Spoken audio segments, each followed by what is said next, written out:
Dalawang alimango for 150 pesos. Murang-murang seafood sa seafood market sa Tawi-Tawi. Handa ba kayong suyurin ang dulo ng Pilipinas? Para matikman ang isa sa mga pinakasariwa at pinakamurang mga lamang dagat. Mula sa iba't ibang klase ng isda, alimango, lobster, pati na rin pugita.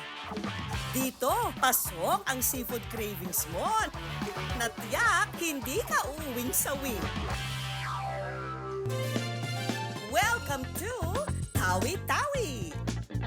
Ang isla ng Tawi-Tawi ay ang southernmost province ng Pilipinas. Napalilibutan ito ng mayamang katubigan ng Sulu Sea at Celebes Sea. Dahilan kaya ang mga lamang dagat dito mas gana at bagsak presyo. Grabe, first time ko makakita ng mga ganitong seafood. Ang content creator na nga na si Danica mula Cavite, nakarating sa Bonggao, Tawi-Tawi, sakay lang daw ang kanyang bike. At nang mapadaan daw sa pamilihan ng seafood, Alimango, lalaki. laking gulat nila nang malaman na ang 2 pirasong alimango nagkakahalaga lang ng 150 pesos. Kain tayo. Alimango for lunch. Sa limasan. Sa tinatayang 7 buwan daw niyang pag-ikot sa bansa, sa Tawi-Tawi lang siya nakakita ng ganito kamumurang mga isda. Ang mga isdang mabibili ng 160 to 180 pesos kada kilo sa Maynila, 120 to 150 pesos lang daw rito sa kanila. Ang naglalakihang mga pugita na 450 pesos per kilo sa Maynila, dito raw, nasa 140 to 170 pesos lang. Hindi ka ba nakabibili ng lobster sa Maynila dahil sa mahal nitong presyo na nasa 3,000 to 4,000 pesos? Wes, dito sa Tawi-Tawi, 500 to 1,000 pesos lang daw yan. Nakilala namin si Oms na ilang taon nang nagtitinda ng isda rito sa Bonggao, Tawi-Tawi. Laking Maynila raw talaga si Oms. Nang natigil siya sa kolehiyo, naisipan niya raw hanapin ang sarili at bumalik sa kanilang probinsya sa Tawi-Tawi. Malaking adjustment dahil mula Maynila, pagdating ko dito, napaka-behind tayo talaga sa technology. Sa tagal ko naman dito, nakapag-adjust din. Habang ang iba naghahanap ng swerte sa Maynila, si Oms daw, malakas ang pakiramdam na narito sa isla ang swerte niya. Sa tulong ng kanyang ama at ina, sinubukan niyang magtrabaho sa pagsaka ng isda nung siya'y binata. Tumulong din siya sa kanyang ama sa negosyo nitong rentahan ng bangka. May una, nung dumating ako dito, nag-labor muna ako sa mga bodega. Kasi gusto ko munang makilala yung mga tao. Hanggang pinag-aaralan ko rin kung ano yung culture ng tao, ano yung ugali nila, tsaka yung mga produkto, nag-o-observe ako. Pero unti-unti raw nalugi ang kanilang negosyo. Kaya si Oms nag-isip ng ibang pagkakakitaan. Hindi rin naging mapalad. At yung natira nga 10,000 na lang. Dahil mayaman ang dagat sa kanilang isla, naisip niyang magbenta ng pugita dahil marami raw nito sa kanilang lugar. Pumatok daw ang kanyang negosyo at unti-unti silang nakabangon.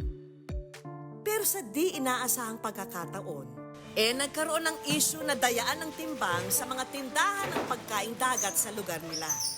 Hindi kami nabayaran ng mga buyers namin. Nalungkot ako ng buwan dahil sabi ko, magsisimula na naman ako sa umpisa. Dumating na nga raw sa punto na nanghiram siya ng pera sa kapitbahay para lang makapagsimula muli. Nagsimula siyang magtinda ng isda sa maliit na pwesto sa labas ng kanilang bahay kubo. Kinalaunan, dumami ang kanyang mga suki at nakilala siya bilang isa sa mga sikat na tindero sa kanilang lugar. Araw-araw, maraming tao dito. Kahit ako noon, nabibigla. Araw-araw, may darating sa akin 100 kilo. Nauubos din siya buong maghapon. Hanggang 200 kilo na yung naibibenta ko araw-araw. Hanggang palaki ng palaki yung naibibenta ko. So, doon na nagsimula, nakakaipon na kami. Yung pinautang sa akin ng aking kapitbahay ay naibalik ko agad.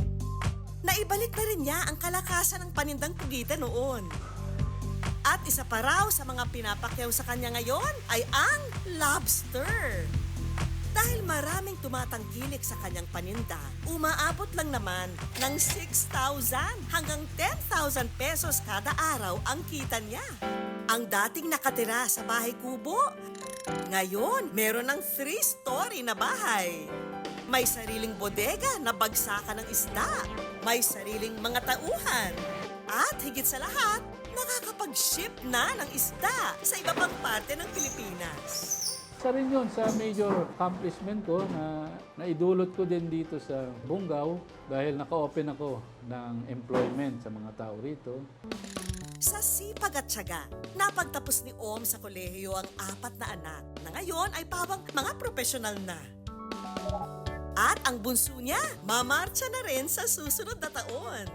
Because of their hard work and sacrifices, nakapagtapos po kami ng pag-aaral, nakakain po kami ng masasarap na iba't ibang klase ng isda araw-araw, tayo po ng magandang bahay, and this is something that we are proud of po. Araw-araw po kaming may baon, pamasahe, dahil po sa pag-iisda po ng aming mga magulang. Kahit po na may sarili na akong family, may sarili na akong negosyo, andyan pa rin sila nakasuporta sa amin. Kaya maraming salamat po, Mama and Daddy.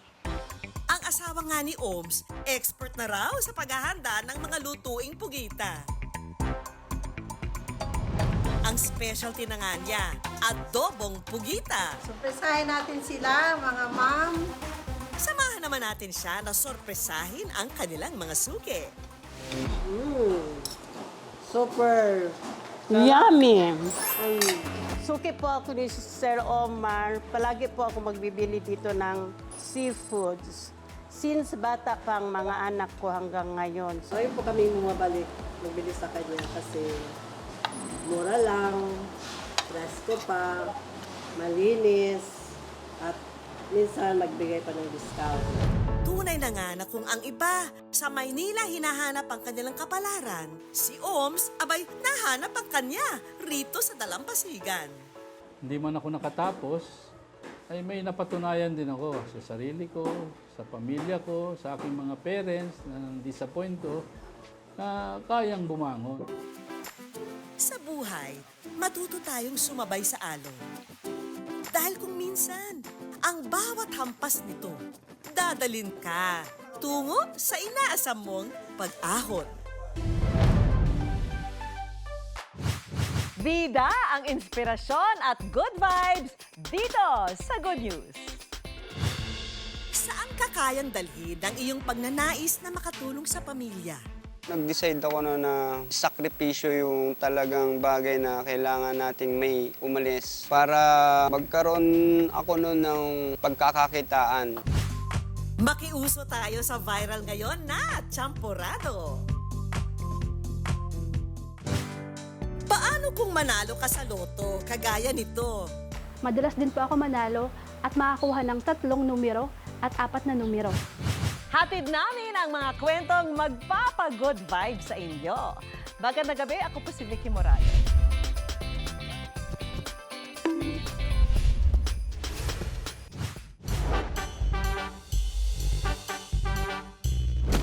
Ang paboritong almusal at comfort food nating mga Pinoy, Perfect ito pang almusal na ngayon, trending at nagmamasarap sa social media. Nagluto ako ng Giant Dark Chocolate Champurado. Wala nang iba pa, kundi ang champion sa panlasa ng madla, ang Champurado. Nagsimula ang lahat sa isang video kung saan ang tila pabilog na tsokolating ito e binuhusan ng mainit na gatas. At nang matunaw, boom! Bumulaga ang classic Pinoy favorite na Champurado. Ang produkto ng malikhaing isip ng mga Pilipino, sorpresa ring sumabog online. Kaya naman ang mga netizen, hindi magkamayaw na ito'y matikman. Pahuhuli ba ang good news? Tayo na sa Antipolo at doon makiuso tayo. Ito ang triple chocolate dome champorado ng kainang ito. Naisip namin yung champorado kasi mag-August na. We need a comfort food during this rainy season. Tapos, mas interactive para sa mga, kumbaga, experience para sa mga clients natin. Nagmula raw ang ideya ng pag-o-offer ng champorado mula sa mga staff ng resto na nagbahagi ng childhood memories nila tuwing tag-ulan, kung saan ang paborito raw nilang lantakan, champorado. Pero hindi raw nila inakala na ang power of social media hahantong sa ganitong kahabang pila. Yung dami ng tao, it's overwhelming. They're actually lining up. Pero at least lahat sila with expectations na. And they're very willing to wait. Actually, doon kami bilib na bilib. Bukod sa presentation, ang nagpapa-espesyal daw sa kanilang champorado, itong thick and creamy consistency na perfect sandukin gamit ang best partner ng champorado na danggit. At ang kanilang tsokolating gamit, Pinoy na Pinoy rin. It's locally sourced dito sa Pilipinas. It's from Bicol and South Cotabato. So I think that's the difference of all the other champorados from us. Ang magkaibigang Jero at Sofia, for the go raw, natikman ang viral champorado. Tinry ko yung champorado dito kasi nakita ko siya nag-viral. Ngayon, sinubukan namin. Yun naman, sobrang sarap. Sobrang extra niya kasi may dome, tas sobrang chocolate niya. Mas pinasarap at mas pinalasa yung champorado. May experience at matitikman itong triple chocolate dome champorado sa halagang 249 pesos. Bukod sa classic chocolate flavor, alam niyo bang may iba pang flavors ang dome champorado? Ito ang championrado version na paandar ng cafe na ito sa Binyan, Laguna. Pwedeng mamili mula sa chocolate, ube o pandan flavor. At bilang isang arkitekto, naisip ko nga na gawin itong dome para mapansin natin, mapansin sa social media. Ito, inirelease namin noong Christmas 2023 bilang seasonal flavor. Pero yung reception sa mga guests ay maganda, kaya in-stay namin ito. Hanggang ngayon ay tinatangkilik yung ube at saka yung pandan. At ang dagdag na good news! Dahil na nga raw sa pagtetrend ng dome champorado sa social media, lalo raw lumakas ang bentahan ng champorado sa kanilang cafe. Noon, ang average lang namin hanggang 20 champorado. Yun yung highest record namin. Pero nung nag-viral siya, ang pinakamarami namin na record ngayon is 150 champorado dito. Si Irvine, na certified champorado lover, sumugod na sa cafe para matikman itong kakaibang mga flavor ng dome champorado. Yung ubi champorado, para nakatikim ng ubi halaya.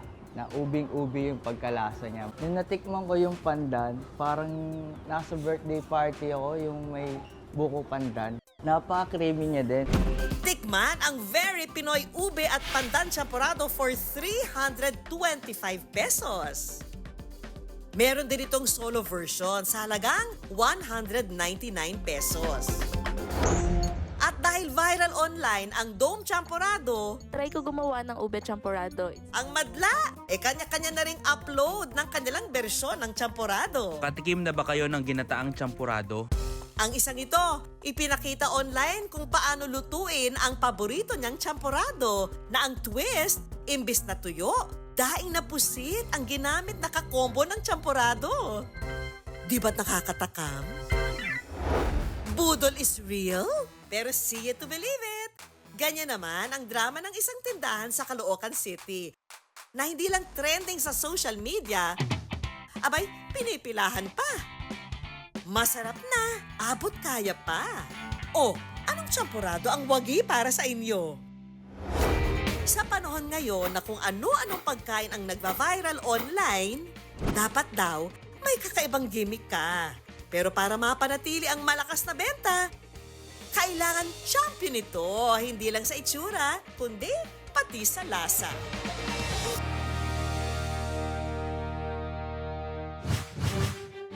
Saan ka kayang dalhin ng iyong mga pangarap?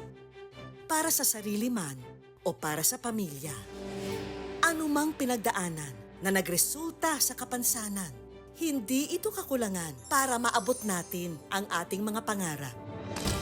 Yan ang nakakaantig na kwento ng lalaki sa likod ng mga litratong ito na tinutukan ng marami online.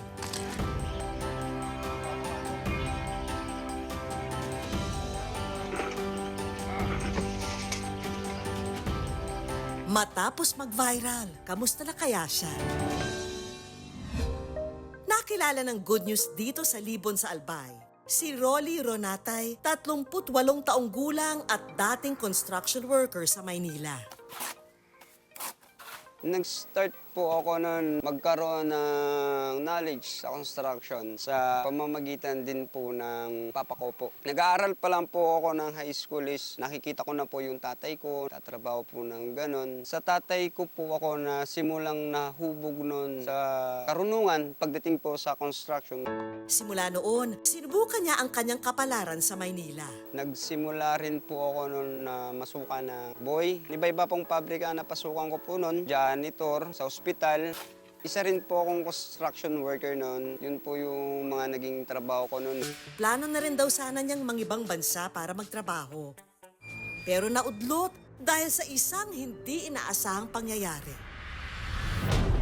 Bago umalis, umuwi raw siya ng Libon para magbakasyon. Pero imbis na makapagpahinga, isang aksidente ang nangyari. Yung motor ko po na ginagamit, nawalan po yun ng ilaw. Nung gabing yun, galing po ako nun sa pamamasada. Hindi naman po sinasadya na meron pong nakagarahing sasakyan po sa karsada. At yun nga po yun yung nabangga ko. Ayaw na raw balikan ni Rolly ang malagim na aksidente.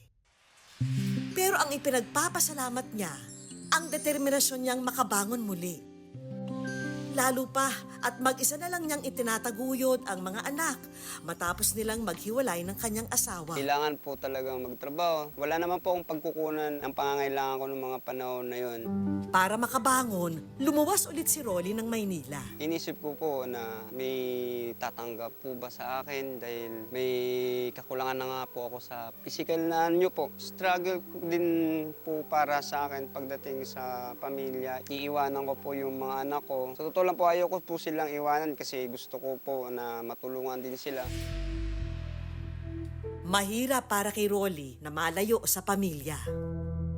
Ilang taon daw niyang tiniis na hindi umuwi sa pamilya dahil pinanghihinayangan niya ang perang ipamamasahe. Napandagdag na rin daw sana sa ipadadalang pera para sa pamilya. Nag-decide ako na sakripisyo yung talagang bagay na kailangan nating may umalis para magkaroon ako noon ng pagkakakitaan. At ang masakit daw ay ang pangungutya at diskriminasyong naranasan niya sa Maynila. Pagdating naman po nung trabaho sa Maynila, yung mga pagsubok po, mga diskriminasyon. Pero nilakasan ko po yung loob ko para sa mga anak ko, kailangan kong kumita. Pero sa likod ng mga pagsubok, may sumisilip pa ring good news sa buhay ni Rolly. Tila isa raw milagro nang may biglang tumulong sa kanya na hindi niya kilala. Ito ay matapos siyang makuna ng kamera sa gitna ng trabaho at maipost online. Napicturean nga po ako sa Maynila. Buwan po yun ng June. Sila po yung nag-provide sa akin na makauwi pabalik ng Bicol po. At nang muling makauwi sa Libon, napagpasyahan ni Rolly na manatili na lamang dito sa piling ng kanyang mga anak. Ito yung pinaka-na-miss kong part. Ito po yung graduation ng panganay ko na si Atilian. Ang maliit na perang nakuha niya mula sa tulong ng mga netizen, ginamit niyang palimula ng maliit na tindahan. Plano ko po sa maliit po na sari-sari store na naibigay sana. Mas lumaki pa para naman mas marami yung magiging income. Maliban sa kanyang pangarap sa kanyang munting sari-sari store, may mga pangarap din siya para sa kanyang mga anak. Makapagtapos sila ng pag-aaral para naman po pagdating ng oras, makikita mo yung mga anak mo na sa magandang estado sila. Yun po. Kung kaya't ang kanyang panganay na anak, malaki raw ang paghanga sa ama. Maraming salamat po kasi po pinagtapos mo po ako ng elementary. Sana po ingatan mo po yung sarili mo at I love you po pa.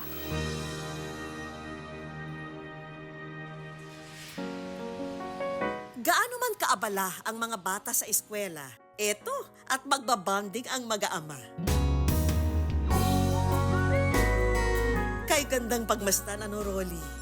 Hindi ko ginawang hadlang yung pagkakawala ko ng isang legs para tumigil mangarap o tumigil magkaroon ng trabaho. Sa buhay, tuloy lang sa paglakad. Ang maliliit na hakbang, kapag hindi sinukuan, kaya ka rin dalhin sa iyong paroroonan. Saludo kami sa iyo, Rolly.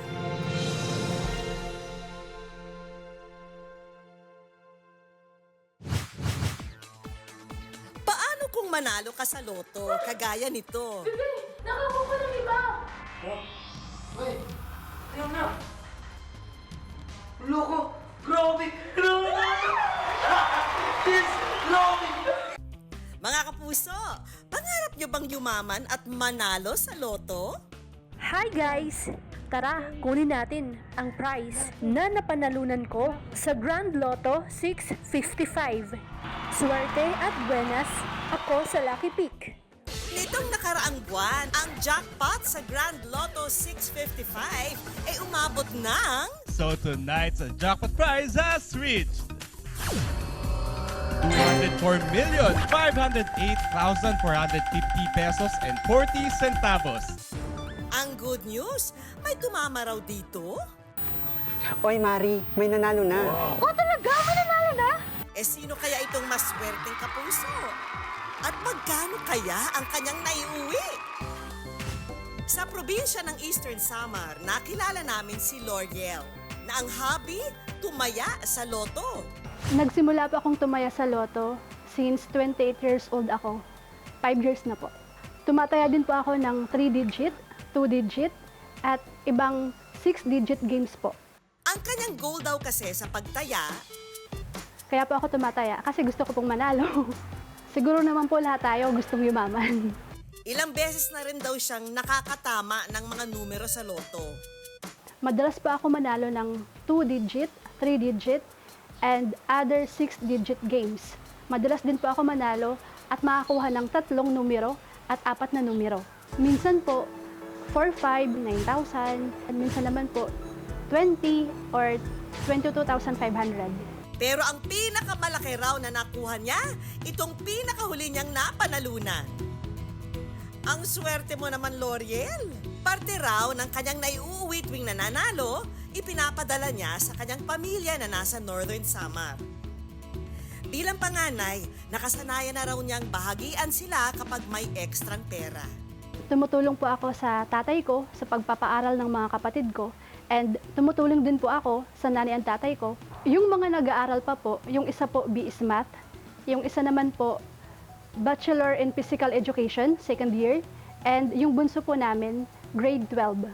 Ang kanyang swerte raw sa numero, marahil dahil daw sa hilig niya sa numbers. Kasalukuyan din kasi siyang nagtatrabaho bilang bookkeeper.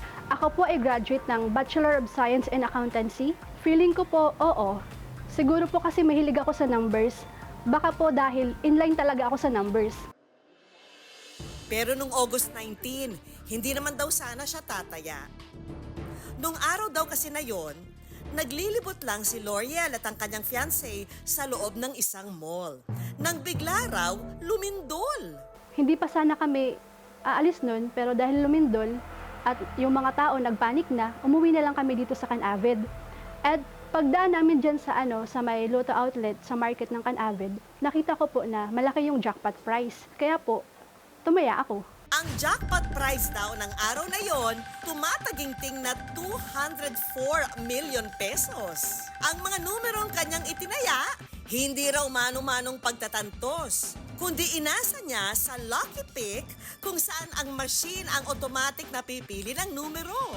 At nang lumabas na raw ang resulta ng bulahan, And kinabukasan po, pagkagising ko, chinik ko po agad yung result. Sabi ko, hala, nakakuha ko ng 3. Ay, hindi, parang 4. Then sabi ko, hala, parang 5. Hanggang sa parang naduduling na po ako, double check ko yung ticket ko, tsaka yung yung cellphone sa result. Hala, 5 talaga. Isang numero na lang, jackpot na! Wow! Si L'Oreal na kaya ang susunod na milyonarya? Abangan mamaya, babae mula sa Eastern Samar, tumaya sa loto at maswerteng nanalo. Magkano kaya ang naiuwing premyo? Ang kanya raw pagtaya sa loto, suportado ng kanyang partner at ngayon fiancé na si Roy. Si Roy din daw kasi masugid na tumataya sa loto. At kung tatanungin mo na nga raw si L'Oreal kung ano ang kanyang lucky charm? Yung lucky charm ko po ay ang asawa ko. He is very supportive po, lalo na po sa mga desisyon na magpapaligaya sa akin. May 2023 nang na-engage daw ang dalawa. At isa raw sa dahilan ng kanilang pagtaya sa loto para magkaroon ng budget pampakasal at para sa bubuuin nilang pamilya. Sa ngayon po, nag-iipon pa po kami para po sana sa pampagawa ng bahay namin and para din po sana sa wedding. Kaya naman nang may tumamang 5 numero, ang dalawa ay tuwang-tuwa. Pero ang tanong, ang natitirang isang numero, mimintis o jackpot kaya? Ang winning numbers, 52, 36, 31, 21, 1. At para sa jackpot prize na 204 million pesos, 53. 52, 36, 31, 21, 1, and 53 in any order for the jackpot prize of 204,508,450 pesos and 40 centavos. At ayun na nga, ang nabola, wala raw kay L'Oreal. Yun nga po, sayang. Isang number na lang sana. Milyonaryo na ako. Hindi mananalo ng milyon, ang 100 pisong taya ni L'Oreal, panalo pa rin ng 100,000 pesos. I am very grateful for that 100,000 pesos. Ang kanyang napanalunan, agad ibinahagi sa mga mahal sa buhay. Nagpadala po ako sa mga kapatid ko and sa parents ko. And binili ko din po ng cellphone yung fiancé ko. Ang natirang pera naman daw, itinabi nila para sa kanilang nalalapit na kasal. At para kay L'Oreal, never say die pa rin sa target price. Hanggat may pangtaya, tataya po ako. Baby, try natin yung birthday natin, pati yung engagement date natin. Okay. Huwag po kayong mawala ng pag-asa. And magdasal po kayo palagi kay Lord. Hindi man daw sumagad sa 6 na numero ang swerte niya sa pera, ang mas mahalaga, hindi naman daw mabibilang sa kamay. Ang dami ng ipinagpapasalamat niya pagdating sa pagmamahal ng pamilya at fiancé niya. Mahal na mahal ko ang asawa ko dahil walang katumbas na halaga ang pagmamahal ko sa kanya. Ang bawat isa sa atin, may kanya-kanyang swerte sa buhay. Hindi lang sa loto. Kailangan lang buksan ang mga mata para malaman ang kanya-kanyang mga swerte. Operation Kabutihan pa rin tayo sa ating Good News Movement. Ihanda na ang mga kamera at abangan ang mga mabubuting gawa. Kapag may nangailangan, tulungan. Kapag may nasaksihang kabutihan, kuhanan. Anumang pagtulong sa kapwa, i-video mo at i-send sa aming Facebook page o itag ang aming Facebook account. At baka ang video na nyo ang aming ipalabas sa susunod na Sabado. Dahil basta pagtulong sa kapwa, #pang-good news yan. Naway na antig ang inyong mga puso sa aming mga kwento. Magkita-kita ulit tayo sa susunod na Sabado. Ako po si Vicky Morales at tandaan, basta puso, inspirasyon at good vibes, siguradong good news yan.